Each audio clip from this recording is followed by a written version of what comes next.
Salam la famille, aujourd'hui on est au Venom Training Camp. On va voir l'entraînement, le sparring de Nassourdine avant son combat contre Cannonier dans 2 semaines. On va poser les bonnes questions à Nassourdine, son coach, ses sparring. Et là on est au Venom, hein. Vous voyez très bien. Let's go.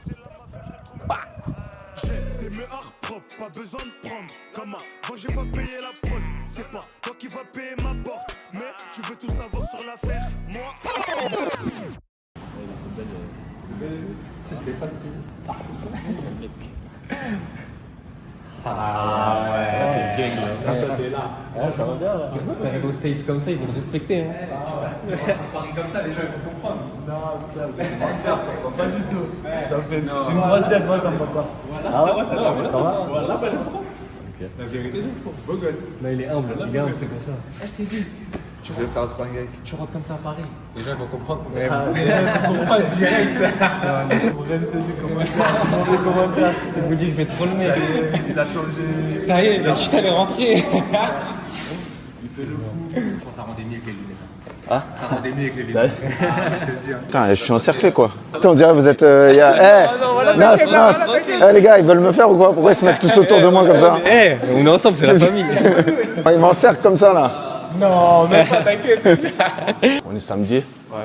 C'est un entraînement pas très dur, mais ça reste sur le thème. Game plan, sparring avec John. Il va imiter Cannonier. Okay. En vrai, il n'aura même pas besoin d'imiter. On dirait que c'est Cannonier. Même, même physiquement, ouais, il ressemble. Tu vois, non, franchement, il a vraiment le même style. Okay. Et c'est pour ça qu'on travaille ensemble. Aujourd'hui, c'est un sparring qui n'est pas très intense. L'idée, c'est juste d'automatiser des réponses à certaines des armes de Cannonier. Je ne vais pas trop en divulguer. Oui. Je suis déjà prêt en vrai. Ouais. Je suis déjà prêt, je peux combattre là. Mais voilà, maintenant, il faut juste maintenir, de ne pas se blesser. Et on est bien, on est prêt. Et le poids Le poids, il n'y a jamais de souci. Ah ouais. Le poids, il n'y a jamais de souci. Jamais trop les mots. Ouais, non, là, je suis à 90, 900 ce matin. Mais ça monte 92 en rétention d'eau. Ouais. Mais sinon, c'est le max que je monte 92. Ouais, normalement, c'est géré. Quoi. Et ouais, là, je lutte pour pas que ça descende trop. Parce que pendant la préparation, je m'entraîne beaucoup. Je brûle beaucoup de calories et le poids, il descend, tu vois. Donc je lutte pour, tu vois, j'essaie de manger beaucoup. Ouais. Des fois, je mange pas sain, tu vois, pour augmenter les calories. Okay. Et non, franchement, le poids, aucun souci. Ça veut dire qu'il n'y a même pas de diète en vrai. Il n'y a aucune diète. Aucune diète. Aucune diète. Il n'y a jamais de diète en vrai. Ah ouais? Il n'y a jamais de diète jusqu'à qu'il reste une semaine. Et quand il reste une semaine, j'enlève juste les glucides, complètement les glucides. Okay. Je garde le gras et les protéines. Et je bois de l'eau, beaucoup d'eau. Et les 6 kilos ils partent. Ça veut dire toi t'as pas la fatigue du cutting, tout le monde nous parle comme si tu vois, c'est vraiment le. Là, ça j'ai vécu avant. Quand j'ai perdu à 77 kilos. Mais là aujourd'hui non. Quand j'arrive à la peser et tout, ils sont tout creux, ils marchent comme des zombies. Moi je suis là. À l'aise, je suis content, je souris. C'est grave, hein. Ouais, il m'a fait peur. Franchement, il m'a fait vraiment. Mais même lui, ça va, sa santé, tu vois, il a récupéré et tout. C'est ça le plus important, tu vois. Le combat, il va rattraper ça rapidement. Mais t'as vu, c'est chaud. Hein. Moi et mon frère, Daguerre aussi, on perd très peu d'eau. Okay. Tu vois, nous, il faut qu'on reste 40-50 minutes au sauna pour avoir la première goutte de transpiration. Sérieux? Tu vois ce que je veux dire? Le max que j'ai perdu dans ma vie, c'est 4 kilos. Et les 4 kilos, je les ai perdus. J'ai fait 6 heures à la veille et 6 heures le jour J de la pesée, de sauna. Je rentrais, je sortais, il me restait encore plus 300 grammes, tout comme ça. On a pris la voiture, on avait 1h30 de route jusqu'à la pesée. Ils ont mis les chauffages, j'ai mis la veste et tout. Je les ai perdus comme ça. Ah ouais, non, franchement, c'était. J'ai les photos et tout, c'est un zombie. Ça, je pourrais encore faire 77, tu vois. Mais c'est trop. Mais c'est trop. Après le sport, il y a la vie, les gars. Ouais, bah oui, c'est ça, la vie, c'est la santé. C'est ça, et en plus, bon, moi, pour ce sport-là, je me donne à fond, je donne tout, tu vois. C'est vraiment, je m'investis à fond. Mais voilà, on a vu que 84 kilos, je manquais pas de force tant que ça, tu vois. Et en plus, par rapport à mon style, ça me convenait. Ça marche assez bien pour le moment. Ouais, tu vas prendre un top 4, ça veut dire 84 kilos, t'es très bien. C'est ça, pour le moment, je suis très très bien. Il faut juste trouver ta KT. Ouais. Des fois, les mecs, ils pensent que plus ils vont cutter, plus ils vont perdre, mais ils seront. En vrai, non. Quand tu perds trop, tu perds aussi de la masse musculaire. Et forcément, tu perds de la force, tu vois. Quand j'étais à 87, 88 kilos, j'étais solide. Mais quand je descendais à 77 et que le lendemain, j'étais à 81, j'avais pas autant de force quand j'étais à 88. T'es un gros mangeur en plus, non? Avant, ouais. Justement, quand je perdais, après, tu avais la dalle. Tu imagines, pendant 2 mois, tu manges que dalle. Après, quand la diète est finie, t'as envie de tout exploser. Moi, tu sais que quand j'allais chez mes parents, je vais toujours dans le sud après le combat pour me reposer. Ok. J'allais là-bas, je te jure, je pouvais prendre 8 kilos en moins de 2 semaines. Bah oui, la Ah ouais, nourriture de la 8, maman. 9 kilos. T'as déjà tapé les 100? Hein? T'as déjà tapé les 100 kilos? Tu sais, depuis tout à l'heure, j'ai hésité. Est-ce que je voulais sortir celle-là ou pas? Ouais, pendant le confinement, je suis monté à 103. Je suis monté très rapidement. Parce que moi, je pouvais manger toute la journée. J'avais tout le temps la dalle. Après, franchement, c'est pendant le confinement, t'as une excuse. Le confinement, après, c'est un truc à Ça. part. Ben, je passais, en fait, quand il n'y avait pas le confinement, je passais toute la journée à la salle pour pas grossir, quoi. Pour pas manger. Maintenant, mon poids, il bouge pas. Même quand j'arrête, je vais dans le sud, ce que tu veux. Ouais. 92, 93. Tant mieux. Tu restes sérieux, en gros, toute l'année. Tu te dis, même pour être prêt pour un combat, si jamais on Ouais, mais après, c'est ça, je mange ça. Mais même des fois, je me fais plaisir. Je mange des gâteaux, la maman, elle est vraiment. La maman, elle aime bien dire. Ouais, la maman, elle aime bien dire. C'est pas grave, tu vas les perdre là-bas à Paris. Tu sais, quand tu vas à Paris, ça devient dur après. Le but, c'est qu'ils puissent aussi récupérer parce que lundi, on a un gros sparring, mercredi, on a un gros sparring. Donc, c'est un travail. Il y a de l'opposition, mais on ne rentre pas dans le dur, ni en termes d'énergie, ni en termes d'affrontement. Tu as parlé des sparring, là, on a vu que vous avez ramené les Avengers, on peut dire. Il y a eu Benoît Saint-Denis, il y a le Banner, il y a eu Oumar Sy. Oumar Sy, le Banner, Benoît Saint-Denis. Et puis, voilà, on finit en beauté la semaine prochaine. Donc, lundi, on va voir sparring Jorik et John. Mardi, on a Alexis Barbosa qui va passer pour, pareil, filer un coup de main sur ce travail, notamment de low kick, etc. Et puis, mercredi, on fera le dernier gros sparring difficile. On va essayer de le mettre tard pour s'acclimater justement aux horaires qui sont là-bas, au changement d'horaire. On est en train d'organiser tout ça parce qu'il faut aussi que les horaires correspondent à tout le monde. Ils ont tous une vie qui est prenante à côté, mais voilà, pour l'instant, ça... On a réussi à faire un beau on camp. dit que c'est compliqué d'avoir des sparring en France, mais là on voit qu'il y a des beaux noms quand même. Comment vous en sortez en fait pour les ramener? Moi je dirais oui, c'est compliqué. Pour pas se mentir, c'est compliqué. Mais nous déjà on est une salle qui nous est ouverte et donc un, ça facilite un peu. Deux, c'est Nassourdine et forcément il y a il y a un peu plus de facilité parce qu'il y a comme. Alors attention, parce qu'il y a une facilité, mais en même temps une difficulté parce que on est obligé de trouver des sparring qui sont très haut niveau et qu'on a l'envie / la capacité de prendre les coups qu'il va mettre. Ce qu'on a fait beaucoup, c'est qu'on a fait appel à des spécialistes. Beaucoup, que ce soit des spécialistes de la boxe anglaise, des spécialistes de la lutte gréco, des spécialistes du MMA pour Oumar Sy. Et donc ça nous aide. Mais on est obligé de pêcher vraiment dans le très haut niveau pour avoir, dans le gratin pour avoir des sparring de qualité.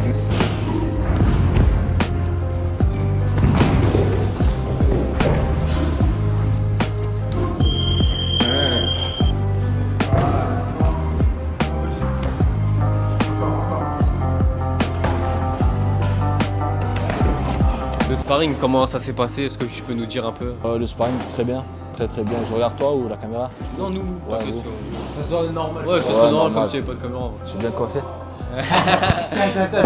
Tiens, tu les lettres. Viens, on va commencer. Vas-y. Fais ça, frérot. Vas-y, c'est important là. C'est ce qu'il te fallait là. Il faut briller en interview. Voilà. Du coup, tu disais? Ça s'est très bien passé. Là, il nous reste quoi là?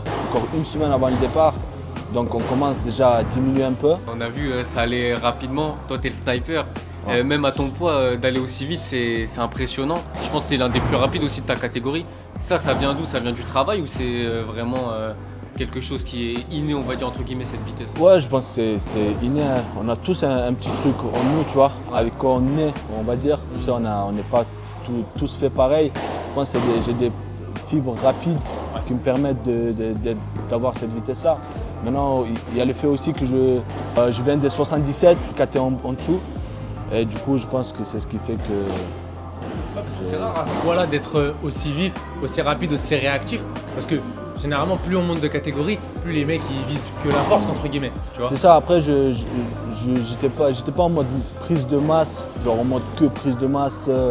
Ça se fait naturellement. En fait, tu vois. C'était pas vraiment... tu vois, par exemple, quand on veut faire une prise de masse, on se concentre sur la prise de masse sans rien faire à côté, sans trop faire de cardio, sans trop, tu vois. Et moi, c'était pas le cas, j'ai toujours resté, le poids, il montait naturellement, tout doucement, et toujours en bossant, tu vois. Les shadows, ça aide beaucoup, tu vois, avec les poids, faire du sac. Et à chaque fois que tu fais, par exemple, du sac, les PAO, j'essaye de faire le plus rapide possible, de frapper le plus rapidement possible, tu vois. tu vois, pour garder justement cette vitesse. Et ça m'a fait penser à quelque chose par rapport à ton combat contre Strickland. J'ai l'impression qu'il y a un avant et un après Nassourdine. Parce qu'avant, j'ai l'impression que tu essayais plus de mettre des coups forts. Et maintenant, depuis le combat contre Strickland, je sais pas si c'est quelque chose que vous aussi vous avez vu, mais j'ai l'impression que tu lâches plus des masterclass sur le long terme et tu as plus de débit en fait. Ouais, bien sûr. Mais ça, c'est pas pendant un petit moment, c'était mon point faible, on va dire. Je voulais trop faire mal, trop, tu vois. Par exemple, quand je me prenais un coup, ça m'énervait, je voulais rendre 2 fois plus fort. Et ça, c'est une grosse erreur. C'est prévisible, tu es moins précis et tu te fatigues, tu vois. Et en plus, c'est lent. Ouais. Du coup, j'ai fait le travail dessus et je travaille, ça fait longtemps, même avant Strickland, je travaille là-dessus. Et toi, du coup, comment tu arrives à gérer tes émotions? Parce que tu as vu, moi, je te prends l'exemple du combat de Buckley à UFC Paris. Tu voulais le déchirer, on a tous vu, tu voulais le déchirer. Mais toi, comment tu arrives à gérer ça? Parce que, il y a eu du trash talk, il y a eu ci, il y a eu ça, on le sait tous. Mais demain, tu te retrouves dans la cage contre Strickland, il y a une revanche. On sait qu'il a beaucoup parlé, Strickland, on le sait tous. Comment tu peux réagir vis-à-vis de ça, toi? L'expérience, je pense, l'expérience, le fait de me dire canalise-toi. C'est de faire un travail sur soi-même, tu vois. Pas que à l'entraînement, mais aussi à la maison, tu vois, d'être avec soi-même et de faire un travail psychologique, on va dire, de toujours, même quand on regarde les combats de l'adversaire, là il faut que je reste calme, là il va me faire ça, il faut pas que je sorte du combat, toujours de se répéter, de visualiser le combat comme ça. Ça fait que je suis. À chaque combat, c'est ce que je fais, tu vois. Par exemple, Cannonier, je me dis, il va me toucher. Ça va arriver, tu vois, c'est normal. Tu peux pas pendant, si ça fait 5 rounds, C'est normal. tu vois, tu peux pas éviter tous les coups. Mais c'est pas grave, tu vois, on va le rendre. Bien sûr. Bien sûr, on va le rendre, il y a 5 rounds, on aura le temps, on sera patient, tu vois. Bien sûr, doucement mais sûrement. Exactement. C'est pour ça, je me demande aussi, tu vois, je vais revenir sur le combat sur Strickland, est-ce que ce serait pas aussi un mal pour un bien? Et ça t'a pas aussi donné, on va dire, comme tu as dit, l'expérience des gros combats? En aucun cas, je regrette d'avoir combattu contre Strickland, même si une défaite, les défaites, ça me fait grandir. Peut-être sans cette défaite-là, je ne serais pas où je suis aujourd'hui. Donc moi, j'aime bien prendre des risques. Il y a différents combattants, tu vois. Il y en a qui choisissent, d'autres regardent les styles. Par rapport au style, hop, c'est un lutteur, bon, ils vont éviter, ils vont plus prendre des strikers, tu vois. Moi non, on prend tout le monde. Toi, quand il y a la bagarre, t'es là, toi? Il y a 5 jours du combat, on nous a proposé Strickland, 7ème, 93 kg, on KT au-dessus, alors que je ne dépasse même pas les 88 kg le jour J du combat. On y va, on tente, tu vois. On va pas sauter les étapes, mais en vrai, si tu prends Cannonier, la logique des choses, on va dire, ce serait peut-être prendre Strickland. Et est-ce que tu imagines aussi Strickland, Nassourdine Imavov à l'UFC Paris, Bercy, Main Event? Si je te dis ça, tu vois, direct tu souris. Si je te dis ça. En vrai de vrai, je pense que c'est vraiment le combat que tous les Français ils kifferaient. Il dit, est-ce que tu t'imagines? Est-ce que tu déjà la t'imagines? réponse? C'est déjà, tu sais où tu viens. Non mais tu vois, moi en tout cas, moi j'aimerais franchement te voir en main event et je pense que tu mériterais. Bien sûr, et c'est pas que moi, je pense que le public aimerait voir ça. Le public aimerait que Strickland vienne à Paris. Et bien sûr, la revanche à Paris, c'est incroyable.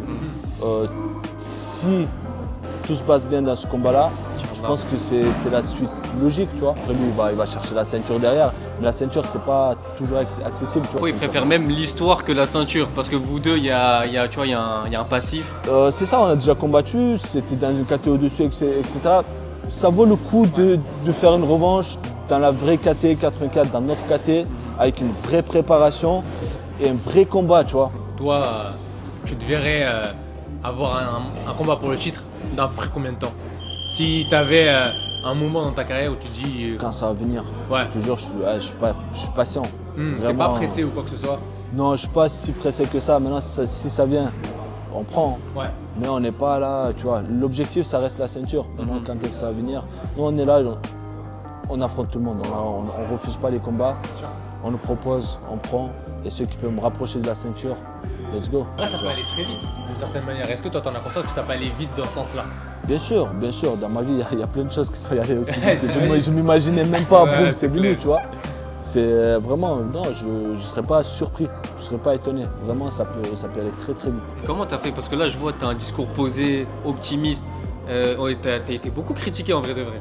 Et comment tu fais pour Tu vois, en gros, être toujours aussi positif, etc. Parce qu'en vrai, c'est une qualité aussi, parce qu'il y en a beaucoup qui pourraient être tombés, on va dire, dans un cercle vicieux où ils se disent, ils doutent, etc. J'imagine que tu as douté aussi, mais là, je te sens bien mentalement. C'est d'accepter. Ouais. C'est d'accepter la défaite. C'est ça le plus important. Tu vois. Il y a certains combattants que j'en connais, ils n'arrivent pas à revoir leurs combats. Ils n'arrivent pas à revisionner les combats là où ils ont perdu. Et moi, c'est tout le contraire. Quand je perds, je regarde plus de fois que tu vois, quand je gagne. Ouais. Ça peut aller jusqu'à 300-400 fois sans déconner. Hein. Vraiment, je regarde tout le temps. Et j'accepte la défaite et j'avance. Et pour les critiques, ça y est. En vrai, si tu es critiqué, c'est que tu es dans la bonne direction. Tu vois. Tout le monde se fait critiquer. Si quand tu montes, tu es obligé de te faire critiquer. Tu vois. Bien sûr, au début, c'était dur. Mais après, les réseaux, tu sais comment ça se passe. Il ne faut pas faire attention. Avant l'UFC, on me disait t'es trop grand. Je venais de la boxe anglaise. Ouais. T'es trop grand. Les lutteurs, ils vont venir tes grandes jambes, ils vont les prendre. En gros, ça va être compliqué, quoi. L'UFC, c'était très loin. Je suis rentré à l'UFC, ils ont commencé à dire je ne vais jamais rentrer dans les tops de l'UFC. Que j'allais me faire virer. Oui, je m'en souviens très bien. Moi, je regarde tous les commentaires. Tu vois. Ouais. Et maintenant, je suis dans le top 10. Les gens, ils continuent à critiquer, ils parlent de la ceinture. Ouais. Ils disent que j'ai pas le niveau de la ceinture. S'ils parlent de la ceinture, c'est qu'on est dans la bonne direction. C'est que t'es là au final. Avant, on parlait de l'UFC. De même pas l'UFC, maintenant on parle de ceinture, c'est qu'ils ont peur. C'est que, tu vois. Bien sûr, le chemin a été fait quand même. On me compare, qu'est-ce que ça va donner contre Adesanya? Non, il n'a pas le niveau d'Adesanya et tout. Ok, on verra. Mais voilà, c'est ça. Ouais, on verra. Le temps nous montrera, comme on dit. On respecte les gens qui nous soutiennent, les gens qui nous donnent la force. On parle des critiques, mais attention, énormément de gens qui... Et ça, on les voit moins parce que ceux qui critiquent, ils font plus de bruit. Mais franchement, énormément de gens qui soutiennent. Merci infiniment. Et on respecte ça. Et on se donne à fond à l'entraînement. Il n'y a pas de j'ai la flemme, je ne viens pas aujourd'hui, non. On prend le sac, on travaille dur et ce qui se passera, se passera. En tout cas, on va tout donner. Moi, j'aurais juste une dernière question par rapport à tes sparring. On a vu que vous avez ramené les Avengers. Il y a Benoît Saint-Denis, il y a Le Banner, il y a eu Omar Sy, là il y a eu John. En vrai, est-ce que tu peux nous dire un peu ce qu'ils t'ont apporté et la qualité de ces sparring-là? Énormément. Déjà, merci à eux. Franchement, gros soutien. Il donne la force, il se déplace comme Saint-Denis la dernière fois, il est resté pour le cours de grappling pour me donner un coup de main. Et franchement, c'est Jérôme Le Banner qui vient de très très loin à chaque fois, qui fait la route, qui fait des heures de route. Ça fait que tirer vers le haut, les gars comme ça, du John qui est mon sparring partner depuis toujours, Ahmed Salomov qui est tout le temps là. Ma précédente préparation, parce qu'Ahmed il a arrêté depuis un petit moment. Il s'est entraîné exprès pour être dans la forme pour venir m'aider dans la préparation. Ça, c'est un vrai frère aussi. Et vraiment, c'est Ahmed, c'est la famille. La famille. Vraiment. Quand tu vois ça, comment tu peux ne pas te donner à fond, tu vois. Est-ce que voir un Le Banner, parce que lui c'est un ancien, c'est une légende même du sport de combat, c'est une superstar même dans toute la planète. Est-ce qu'il te donne des conseils? Est-ce que toi aussi tu le vois en tonton? Est-ce qu'il te parle un peu comme un grand frère, tu vois? Bien sûr. Il donne des conseils d'expérience surtout, moi, le mental. Par exemple, des fois quand ça se passe, tu es un peu fatigué au sparring, tu vois, des fois tu te donnes tellement pendant la semaine, en fin de semaine ton corps il est un peu fatigué, tu vois, il va pas et du coup tu commences à t'inquiéter, tu es frustré du sparring. Mais la dernière fois c'était un peu ça, j'étais un peu déçu du sparring parce que j'étais fatigué. Et il m'a expliqué plein de choses, tu vois. C'est des choses, je le sais, mais il rappelle, tu vois. Même s'il y a des choses que tu sais, tu oublies. Et forcément, tu vois, chaque préparation, je sais, mon corps il se fatigue. En fin de préparation, je ne suis pas comme au début de préparation. Du coup, ça m'énerve un peu, tu vois. Et ça, je le sais. Et franchement, il m'a rappelé la dernière fois, il me dit non, le plus important, c'est le jour J. C'est le jour J qu'il faut être prêt. C'est vrai. C'est vraiment le jour J. Tu peux être prêt autant que tu veux, tu peux tout casser au sparring. Par contre, si tu n'es pas prêt le jour J, ça ne sert à rien. Tout ce que tu as fait, ça ne sert à rien. J'en ai un dernier truc à dire. On voit que le MMA il a complètement explosé en France. Est-ce que tu as un conseil pour les jeunes qui se lancent dans le MMA ou pas forcément? Est-ce que tu auras un conseil pour les jeunes dans ce qu'ils veulent accomplir dans leur vie par rapport à leurs rêves, par rapport à tout ça? J'ai un conseil de tout d'abord, en tout premier, c'est ne pas écouter les gens. Tu vois, de quoi on parlait. Parce que ils vont souvent entendre le truc de non, ça sert à rien, c'est trop dur, c'est ça, tu vas pas réussir. Mais il ne faut pas écouter. Si tu as un rêve, il faut y aller, il faut faire. Il faut se donner le maximum. Il faut se donner à fond pour qu'après, il n'y a pas de regret. Si tu viens et tu te donnes à fond, après, tu n'auras pas de regret. Tu veux faire quoi de plus? Tu te donnais. Par contre, si tu as toujours ce truc-là, je me lance pas, tu hésites et tu ne viens pas, ou tu viens, ou tu ne te donnes pas à fond, après, tu auras toujours ce regret-là. La mentalité, c'est de faire tout ce que tu peux faire. Et après, moi je suis croyant, c'est le mektoub. Bien sûr. Tu vois, c'est déjà écrit. Mais voilà, il faut se lancer, il ne faut pas repousser. À chaque fois, tu te dis demain. Et demain, ça ne va jamais venir. Ouais. Il y en a carrément, ils disent l'année prochaine, tu vois, ça va. Tu sais même Le pas ce qui va se 1er passer. janvier 2025, je vais commencer à fond et tout. Non. Un jour, tu T'as te réveilles, t'as 40 ans. Exactement. Voilà, c'est ça. T'as un but, c'est même pas le lendemain, le jour J. Le jour J, tu vas. Tu vois, même si t'as la flemme, tu prends le sac, faut pas trop réfléchir. Quand tu réfléchis trop, tu commences à te, tu vois, À douter. ça y est, à douter, ça y est. Quand tu réfléchis trop, c'est fini, tu vas pas aller. C'est toujours comme ça. Tu veux y aller, boum, tu prends le sac, tu vas. Parce que même nous, on n'est pas, tu vois. Vous êtes humain au final. On n'est vous pas êtes des toujours surhumains. motivé. Hein. Bien sûr. Il ne faut pas se baser sur la motivation. Mhm. Il faut créer une routine. La routine, pour la créer, il faut du temps. Tu vois, par exemple, 2-3 semaines, 1 mois, ça va être dur. Par exemple, de se lever à 6 h du matin, d'aller courir. Pendant 1 mois, ça va être dur. Après, ça va être facile. Jusqu'à que tu réarrêtes. Après, ça va être encore plus dur. Dans la semaine, 2-3 fois dans la semaine, je peux ne pas être motivé, tu vois. Et t'imagines si je ne vais pas à l'entraînement?